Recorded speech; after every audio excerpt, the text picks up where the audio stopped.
যদি কেউ দুশ্চিন্তা মুক্ত জীবন পেতে চায়, এখান থেকেও একটা শিক্ষা যে খারাপ অভ্যাসগুলো আমাদের ত্যাগ করতে হবে। আসসালামু আলাইকুম রহমতুল্লাহ।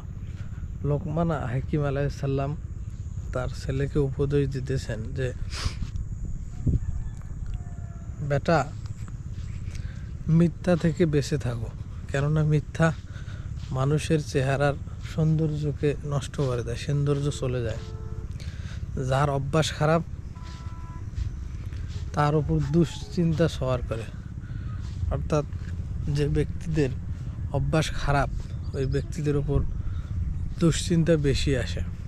এবং তিনি আরও বলতেছেন, পাহাড়ের পাথরকে এক জায়গা থেকে আরেক জায়গায় স্থানান্তরিত করা সহজ, কিন্তু আহাম্মককে বোঝানো সহজ না।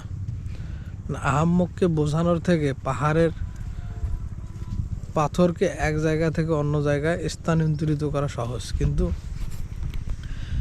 আহাম্মককে বোঝানো সহজ না।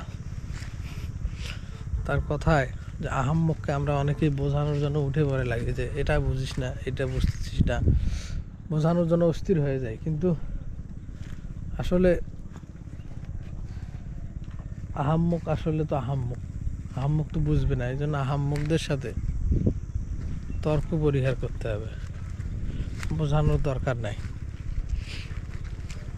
এই জন্য আহাম্মকদের সাথে তর্ক, অহেতুক তর্কাতর্কি হয় কাদের সাথে? আহাম্মকদের সাথে। আহাম্মকরা বোঝে কম, বুঝতে চায় না। আসলে তারা তো আহাম্মক এই কারণে বুঝতে চায় না। এই জন্য আহাম্মকদের সাথে তর্ক পরিহার করতে হবে। আর যে ব্যক্তির মাঝে খারাপ অভ্যাস আছে, খারাপ অভ্যাস থাকলেই তার মাঝে দুশ্চিন্তা আসবেই।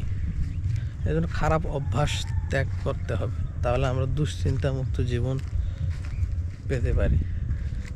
যদি কেউ দুশ্চিন্তা মুক্ত জীবন পেতে চায়, এখান থেকেও একটা শিক্ষা যে খারাপ অভ্যাসগুলো আমাদের ত্যাগ করতে হবে।